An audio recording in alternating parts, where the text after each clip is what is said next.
All right, everybody. Welcome back to JerzWay DFS. We got Jerz here with us. Always appreciate you coming on, man. How are you living?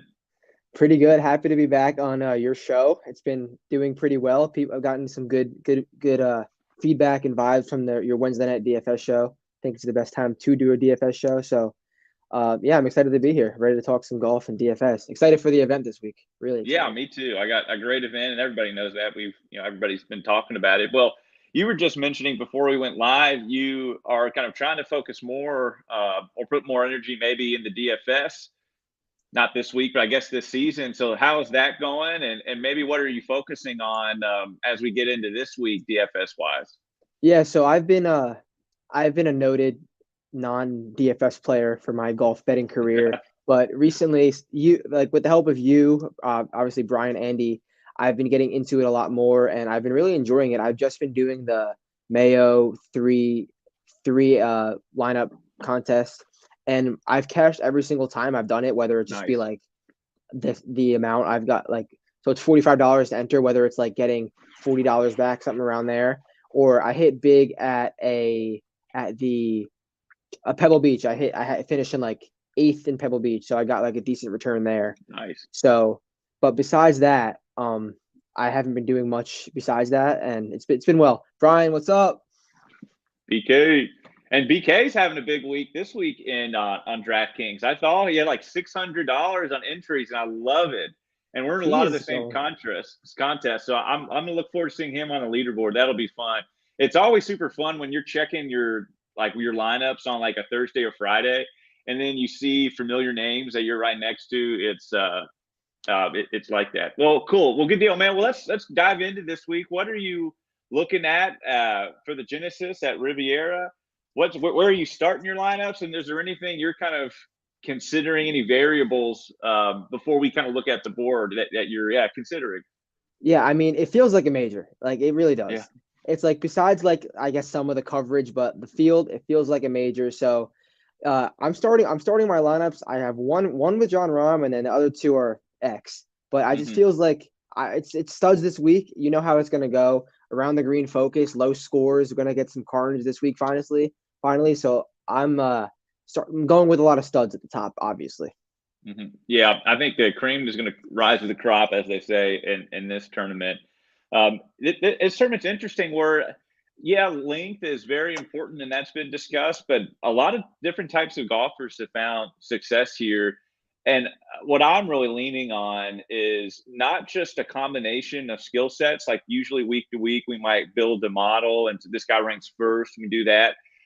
I'm more relying on if you're an excellent around the green player, for example, that holds highly, or if you excel in finding fairways and have great off the tee numbers doing that. I'm not so much focusing on just cumulative in a model. I'm looking at for guys that are excelling in traits, whether that works or not, who knows. And also, I think ownership is kind of spread out in an interesting way.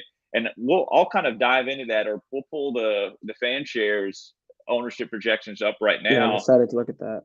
Yeah, so let's dive in. Well, and you mentioned that you have a lineup with Rom and X. So as I'm pulling this up, why John Rom and why Xander? Because I'm actively scared of John Rahm to begin with. Like, I Yeah. mean, every week. I was actually really close to betting John Rahm at 10-1. I got just a few books he was 10-1 at, and but I just couldn't pull the trigger at 10-1. So I just wanted some liability on of John Rahm. I didn't want to completely just hope he misses the cut, which he's not going to. But Right. so I just started him. I'm only doing three lineups, and that's what I've been doing. I'm not gonna completely over allocate myself to DFS so far this season, but I started him in one lineup, and that's just to just a life hedge for myself, so I don't have to feel completely horrible if John Rahm just does finish top two, top three, like he very well may, because he's the best number one player in the world. Even though recently his performances haven't really been, I guess, John Rahm esque. I mean, what did he finish, like seventh? What did he finish, eighth last week? But it wasn't really that pretty. Yeah, So he finished 10th, but he made it kind of he finished 10th on a backdoor because he had a good yeah, Sunday. yeah. So I mean, I'm just doing that because I feel like he hit the ball amazing. He hit the ball Yeah. amazing. And John Rahm is not someone who puts that poorly consistently, he is the number one player in the world for a reason. So that's why I have to have some liability to Jon Rahm just for my mental. Yeah, I agree. You mentioned he hit the ball amazing. 11.2 strokes tee to green last week, and you called it, lost it, almost 2.5 on the greens. If he finished inside the top 5, I think we see Jon Rahm at closer to 30% this week, but he's projected at 22%. Okay. It's hard not to like Jon Rahm here. He kind of contended here last year. In decent course history, but it's hard not to like him. I kind of want to get your opinion, but I guess we should start first with we'll ask this a bit. Justin Thomas is on your outright card, I saw. Is that right? Justin Thomas is on my outright card. I bet him 16-1, but I just actually cashed that out and moved it to Bet365 has an 18-1.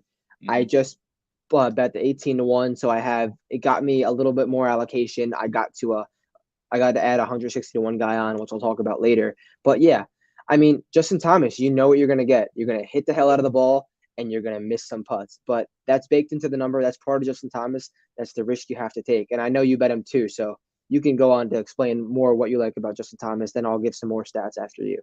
Yeah, well, I also want to throw out, I really appreciate how you construct your card, solely based on in the term of value, I'm meaning. So Yeah.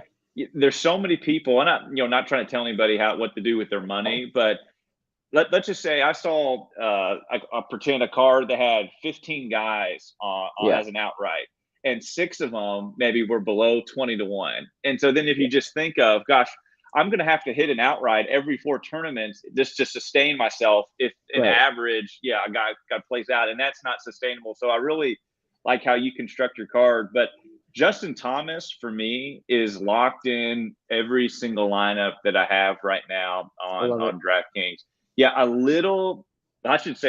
pretty worried about that because we know what Justin Thomas is. But at 12% right now, he's the lowest of the top tier golfers. And it just doesn't make sense. He came in, he was so chalky last week, and so chalky. He was one of the highest owned guys.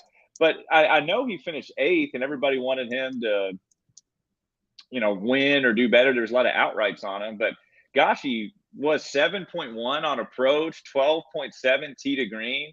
Like Rahm, lost a ton of strokes putting. Justin Thomas's best putting surface is Poa. Gets that this week. Has had good putting performance this year at Riviera. It's also had not so good, but when he kind of finished second to JB Holmes, I think it was like 5 strokes he gained on the green. So he's putted well here before, and if the ball striking continues, gosh, he could easily win. And at 12% and being the lowest owned, there's a ton of leverage there. And the use kind of one of Andy Lack's, kind of how he can conceptualize things. Dustin Johnson is $500 cheaper, but just over, I'm going to say he's almost half the ownership that Justin Thomas is. So would DJ be double the odds to win from JT? No. And so there's leverage there. So I really like JT. You have him as an outright. I've been kind of eyeing him for this tournament for the last two kind of weeks or so. I think he's building up to this, peaking at the right time. Yeah, so that's why I like JT. And this is kind of gives me the same vibes as, remember last year, Colin Morikawa at this exact tournament hit the hell out of the ball, lost so many strokes putting, and then what did he do next week? He won a concession. So Justin Thomas doesn't have to gain 12 strokes on tee to green. I mean, he might, but he doesn't have to gain 12 strokes tee to green to win. He just has to not lose 5 putting. But he's played his last 6 times playing this tournament. He's lost 2 strokes putting, gained 2 strokes putting. I mean, lost 2 events, gained 2 events, lost 2 events. Maybe it's time for him to gain again. And the times he's gained have been 4 plus, and the times he's lost has been 4 plus. So he can put on the surface, and we just need one of those weeks. And I feel we're obviously due for one, so hopefully it can come soon. Yeah, I agree. And he hasn't won since the Players. It's our win is right around the corner. And I'll say for those listening that do play JT, if he gets off to a bad start on Thursday and even Friday, if he's 10 shots with going into the weekend, we know what JT can do, Mm-hmm. fire a 62, 63 and win. He does that. He's one of the best in the field at when he gets hot, he can be hotter than anybody. Moving down the board, you mentioned Colin. He's getting a lot of love, almost 20% owned at 18, and then DJ at 20, Xander, at 17, Rory surprisingly at 20. This range seems to be super important. That even if you have to get it right or get it right in the sense of I'm fading these guys. You mentioned Xander, but what are you doing with these 4 guys here? Yeah, I really wanted to. I didn't really have any interest in Colin because I've bet him recently when he was in Euro, and he really didn't do much, and he hasn't played. So I can, if I lose to a Colin Morikawa, number 2 player in the world, I lose to number 2 Colin Morikawa. But I'm not going to play him. I mean, last year he putt horribly, but he fixed it the week after.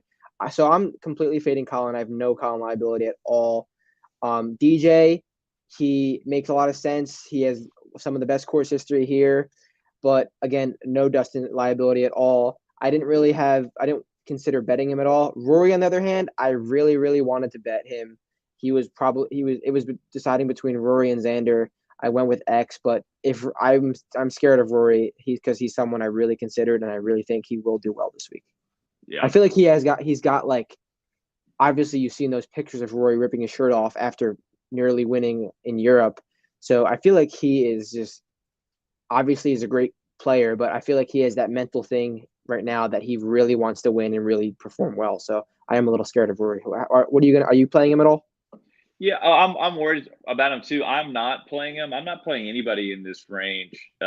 It's a total fade for me. Not to say I don't think these guys play well. I think Rory is a great outright.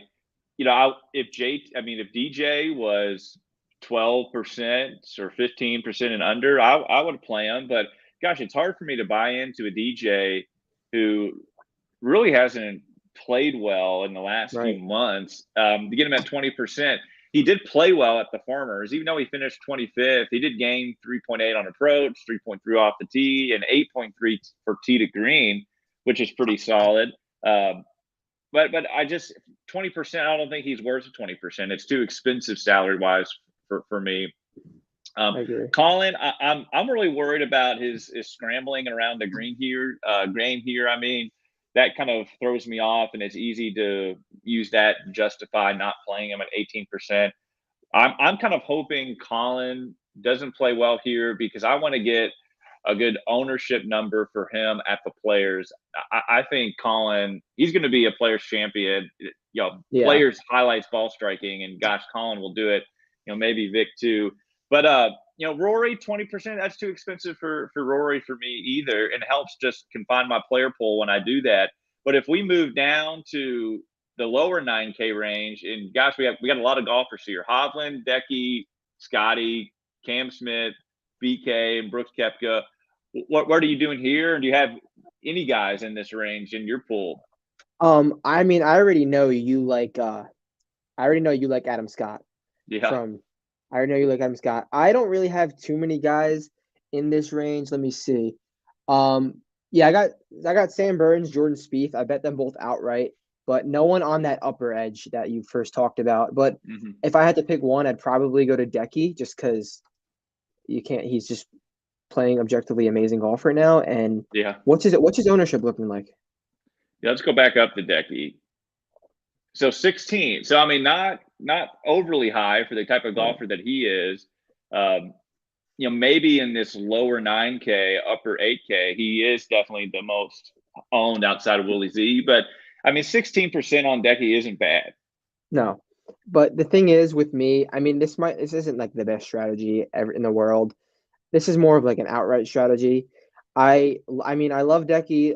I could have considered to bet him last week. Obviously, he didn't win, but there's no Tiger Woods really nowadays. There's no one that wins every single week, and I look for variance, and I look for guys to feel like the wins are going to spread themselves out. So I don't want to bet a Decky who's going to win 3 times in 8 starts. I just don't see it happening. I mean, he could. That doesn't mean he can't play well and have a good DFS result, but See, just I kind of play my guys based on that. I like look for variants, look for guys who have wins coming or good finishes coming. But not saying Decky can't do that, but that's the reason I wouldn't really play him or guys in this range. Yeah, that makes sense. And I would play Deck. He's not in my player pool, but He's not in mine either. Yeah, a guy right below him and that's Cam Smith, who I think, if we want to do, there's a lot of Augusta comps that we relate to Riviera. We know what he does at Augusta, and he has good course history here. He has 2 top 10s, finished 4th here last year. This is a Cam Smith course. You need to excel around the green. He's a wizard around the green, a great putter, great ball striker, just needs to keep it in the fairway. I really like Cam Smith. And yeah, he's 18% owned, but I'm willing to take on that chalk. I'm willing to invest that says he's good chalk for the reasons I just mentioned. Zalatoris. So here's the thing with Zalatoris. Nobody was on him before the Farmers. People got on him kind of for the Farmers, and he was coming in or under 15% owned for a lot of tournaments. Then obviously almost wins, and now he's back up to chalk. Will Zalatoris, he's a better version of Luke List. And I know Luke just won, but I want to zoom out for the whole career, is that he always, or the majority of the time, in my opinion, I think will underperform because of the putting ability. And when we have so many par saves that are going to be between 5 and 10 feet this week, it's just hard to see Willie Z contend. Now he could just ball strike the shit out of the course and not even have to scramble, and that's very possible. But at 20%, that's too much for Willie Z for me. What are you doing with him? I actually bet him at 35-1 on Monday, and then about 2-3 hours later, I cashed the bet out. The reason I cashed the bet out, the reason I did bet him is because obviously great form. He is my favorite golfer. Like, that's probably known. Him and Justin Thomas, like my 2 favorite golfers. He had a good finish there last year. I think it was like 17th or something, but he shot 4 under on Sunday, and then he finished 4 under. So I feel like it was a little bit of a backdoor action, but not saying he can't perform. Like, I love him. I think I was actually eyeing to bet him this week after Farmers, but I just couldn't get there. I just can't bet these guys that are so popular, which doesn't really make sense because how popular guys are in the outright market has no effect on how they're going to do. They don't know who's betting them, but it's just a weird thing in my head. It's what I did with Scotty Scheffler last week. I also had him 33-1 ready to bet. The number went down. I saw everyone on him. I'm like, okay, I'm not doing it, which is just me galaxy braining myself. But I love Will Zalatoris. I really think he could perform well. And the thing with the putting, he's got to have a good ball striking week because he's not going to make X amount of 5 to 10 foot par putts. And which he did at Augusta, and he gained 6 strokes. People are saying, oh, he gained 6 strokes on Augusta greens. He can do that here. Like, that's not a repeatable thing that he's going to keep doing. He's not going to gain 6 strokes at Augusta every Masters. That was a fluky thing, and I got lucky that I bet him that week. Obviously, he didn't win outright, but he cashed like big top 5 tickets for me at Augusta. But that was lucky. He's not going to gain 6 strokes at Augusta his next few trips. That was a fluky thing. Which, I mean, he can have a great spike putting week, which is why I bet him so often. But I hope he doesn't win this week because I cashed out my bet, and that would really be a bummer. But that's my Zalatoris take. I feel like he'll perform well, but I'm just not going to get there. I have a little bit of liability to him on DraftKings. I think I have him in one lineup, but besides that, it's not much. Yeah. Well said on Willie Z in that putting spike. When people were relating him to the Augusta comp and just kind of coming down, Sung Jae's a great play. His ownership has been dropping throughout the week. He was one of the highest when I kind of did a write-up for Rotoballer that was one of the highest. He's really dropped now. But my favorite guy in this range, well, there's 2. We'll talk about Scott, but surprised that none of the love for Bubba Watson, 8% owned right now. And he's won 3 times this event. We know that. And he does have the best course history here at this event. Like, ranks first in strokes gained total, just lights up the board with Bubba. Again, and makes sense. He's won here 3 times, but overseas in what do they call it? Now it's part of the Asia Tour where Varner just won. Yep. Yeah, Bubba finished runner-up, but then last week at Phoenix when he had to come all the way over from the Middle East, he finished 14th and gained 7.7 strokes on approach and 9 tee to green. And now he comes to a venue that he loves. It sets up perfectly for him. Yeah, and it has the best course history, the best strokes gained data at this course at 8% on. I do not understand why people don't do that. He has massive upside with win equity with only at being 8%. So love Bubba. And then Adam Scott's ownership is creeping up. That makes sense. He's similar to Bubba. Not that he's won here 3 times. He's won here before, but great course history. He's second in strokes gained total, I believe, and really, really big Adam Scott guy. I tweeted about him. Not gonna talk too much about it. What are you doing with these guys in this range? I know Fitzpatrick is popular. Then you got Gooch and Leishman's another guy too. Anybody in this lower 8K range that you like? Well, I really like your Bubba take, and I also thought he would be more than 8%. But quite frankly, Bubba just doesn't move the needle for me. But he's just proving to he hasn't played in a long time. Went on his little book tour. Did all the ESPN stuff, Georgia National Championship, was on TV, and he comes back and almost wins overseas, has a great 2 events. So it makes so much sense. He's proving me wrong. I don't think I have anyone in this lower 8K range. I went more stars and scrubs. I could see Taylor Gooch playing well. He played well here before he was the Taylor Gooch of now. And I know you can give a better Taylor Gooch case than I can. He'll ball strike the hell out of it. Leishman's really popular. I've seen a few Joaquin Niemann's on the cards, but I don't really have too much liability, if any at all, to this range. Yeah, and I'll point out one thing. Matthew Fitzpatrick number was a lot higher earlier today, and I think that number's down to 9 because of the news that came out that he had a stomach bug. That has nothing weight on if I'm playing him or not. Don't buy into those narratives. But 9%, that's really gosh, well, maybe I need more Matthew Fitzpatrick. I'll be interested to see if that's accurate, because I'm wondering if there's some guessing of people might get off him based on that news. This is a Gooch course, Gooch guy. You could play well. Really high on Mark Leishman, another guy who good course history, just fits up well for him. I can see Niemann too. But if we're coming down to the 7K range, I'll just start us off and say I love Kevin Na. Kevin Na. I'm really high on him, and he's only 6%. Paul Casey's interesting. He hasn't been this cheap. One thing that Fanshare does a good job of pointing out, in his last tournament, he was $2,500 more expensive. I don't remember seeing Paul Casey in the mid 7K range. He's been maybe top 7K in some majors, but this low, I don't remember seeing it. And he's only 12%. And Paul Casey, good course history here, and has done well overseas of late. I really like him. And the other, and I wrote about him on Fanshare, is Alexander Noren, a great sleeper. Likes to fade the ball, which that plays well here. Played well last week. Good, decent course history. Played well here last year. Big Alexander Noren guy. And so I'm kind of talking a lot, but what about in this range, the 7K range, do you like? I went with Abe Ancer and Seamus Power. Because this course is going to require a complete game.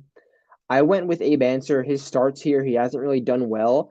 And when you look at his numbers, it's kind of been all losing around the green. And I don't think Abe Ancer is that bad around the green, as these numbers are saying from Riv. So he's played here, I think, 3-4 times. Hopefully he can get it going. His starts haven't been really bad. He's missed the cuts here by a shot or two. And I feel if he can just have one day he makes 5 birdies, he can be in, make the cut. We don't need much from him at this price. And he's just, I feel a better golfer than the guys he's priced with, few of them. And then Seamus Power, kind of been slacking since that Saturday round at Pebble Beach. And I know you're not the biggest Seamus Power guy, but he I feel like he just checks the boxes in all four categories. Nothing is crazy, but I feel like he's just better than average in all four categories to just kind of outperform his price. Hopefully, get through the cut. But I mean that I feel like that Saturday at Pebble Beach really took a toll on him because he's been a little bit shaky since then. Yeah, well, and yeah, I wasn't a Seamus Power guy when he was in the 9 or mid 8K range. Right, Like, I don't, right. he's not the type of golf. But now 7,500 and only at 6%. Like, Seamus Power has my interest now, and I'm gonna include him. He's in a couple lineups. I might put him in more. Like, if there's people out there that have been riding Power for the early part of this season, like, don't get off him now. Now's the time I would think to jump in, to do more. At Right. 7,500, yeah. And I'll kind of come down like Thomas Peters. I was bummed to see at 14%. Thomas Peters is just too cheap, I think, and he is like, so Patrick Reed too, but Thomas Peters is just way too cheap. Shouldn't be priced near Sahith and Tringali and Power. He just won overseas. He's played well here. I think he won a college event at this course. It's noted that he loves it. Mm-hmm. I hope he stays below 15% because I do have a lot of Thomas Peters. And yeah, no one else really in the 7K range. I like maybe Mav McNeely. I got some Mav. Yeah, It's California, POA, yeah, big Poa driver. guy. I Yeah. am worried that he didn't putt well at Pebble, but Pebble's a home game for him, and he didn't play all that well. I know you kind of faded him, which was a great call. Yeah. But it was unfortunate to see. I don't like when there's a guy that has a great course history and he's a course fit and he doesn't play well. That really worries me because it might show he's not in the greatest of form. But let's go down to the 6K range because you said that I think you have a guy, a big sleeper, triple digits that you have on your outright card. So, Yeah. I wouldn't really say he's that much of a sleeper. I just feel mhm, like he shouldn't be 160 to 1, and that's Carlos Ortiz. Just yeah, it wasn't really too much of a crazy play. Like I didn't too much go into it. I was just scrolling down because I had the allocation, and I feel like he's just better than the guys he's priced around with. He gained over 3 on approach last week at Phoenix. Obviously had that hole in one, finished with that eagle on 17 after that hole in one. He's decent long on player, and he has played here 4 times, and he's hit the ball well every single time he's played here. He's got like I think 3 or 4 top 23s in his appearances here. I'm not really expecting too much from him. I didn't even play him in my DFS lineup. I just bet him outright because that JT moved to 18, so he was my 5th guy on the card. We didn't even talk about my 4th guy, and that's Jordan Spieth. You have anything about Jordan Spieth? yeah. Well, again, Jordan Spieth's one of those guys that he played well at a course that he should play well at Pebble, and I was on him big. He was in 100% of my lineups last week, and he played really well Thursday. Just couldn't Yeah. putt. But the driver started slipping over the week, and that really kind of concerns me. And I Mm-hmm. don't think he's not on my card because you can't be wayward with the driver here. You're just not going to be in scoring positions, and you're going to be fighting the safe par. Right. So I don't have him, but I could see he has great upside in DFS, Yeah. and he's not too highly owned. Yeah, I put him in, I think, 2 of my lineups. And if he can hit the ball with his irons, how he's been hitting it the last 2 weeks, I think, and hopefully play out of the fairway, I think we are in business with Jordan Spieth. He lost over 2 around the green last week, and Mm-hmm. and putting. I don't think he's going to lose combined 4 strokes around the green and putting in back-to-back weeks. He's Jordan Spieth. That's where he makes his hay. And the reason I was considering him pre-week, and then I'm not sure if you saw on Twitter, outright had a 59 to 1 on him. I got in on that, and I was Oh, like, that is nice. just that I can't pass that up. 59 to 1 on Yeah. Jordan Spieth. Like even if he misses the cut, like it's just too much upside for 59 to 1. But yeah, that was just another guy up top. And then down low in the 6K range, other guys I have in my DFS lineups are, hold on, let me pull it up. I know off the top, where is it? Off the top of my head. All right, here we go. Other guys I got Aaron Wise, Cam Young, Mito, and Vince Whaley. Nice. I Yeah, I like like the camp. Yeah. I like Vince Whaley, West Coast guy, driver. Cam Young when Cam Young was in college, he was on the same team as Will Zalatoris, and he was supposed to be the guy before Will Zalatoris, and he's kind of proving that. Like, don't forget about me. I'm still a legit golfer. Mito, he's kind of he was obviously the fall swing gem, and he's kind of proven to be a difficult conditions kind of guy. He's not really making these birdies when he's should be, and he'll perform in difficult conditions. We'll see. He's too cheap. I'll try it. And then Aaron Wise, I don't know what Aaron Wise is doing right now, but there's some upside there. So that's my guys in the 6K range, or even Aaron Wise might be a little bit more expensive than that, but I forget how much he was. He was at the bottom of my lineup.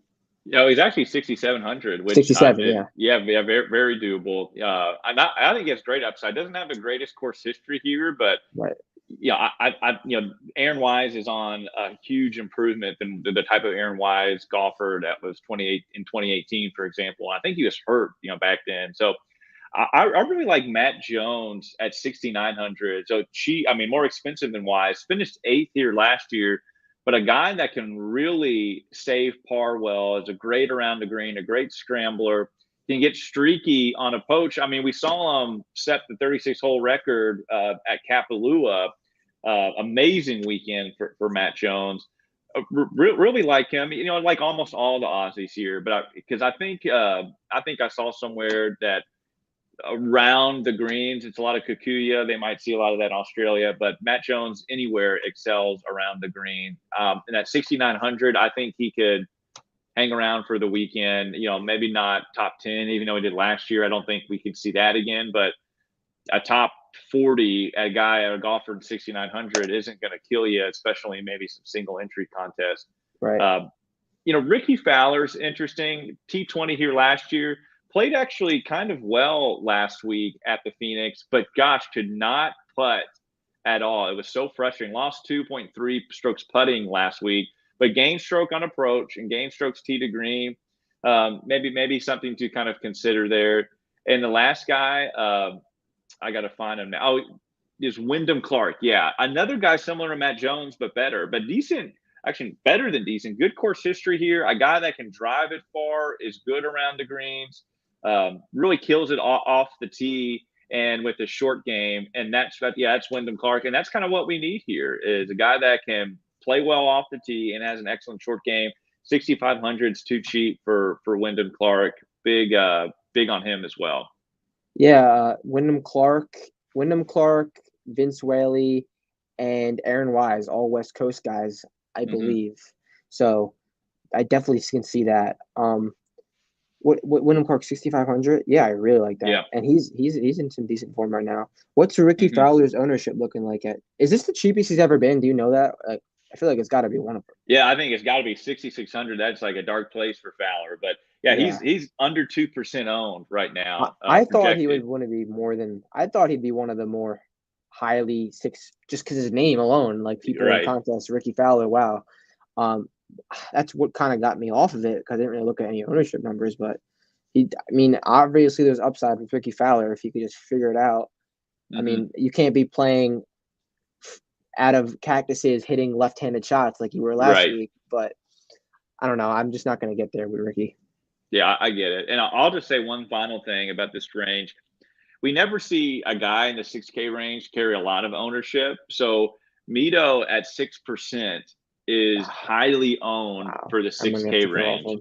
Yeah, so just for people to consider. Aaron Wise is the same thing. Aaron Wise is a little more consistency there, so I can bite that 6%.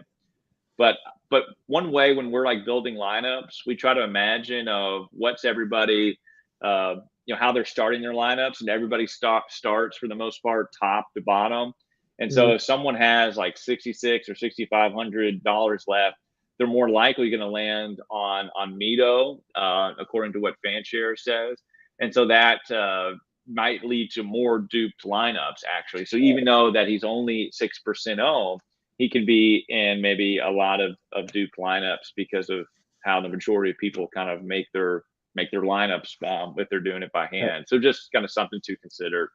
I can totally see Mito being like +4 through 7 too, and just like killing everyone, because he's just, besides those first like 4 weeks of the season, he really hasn't done much.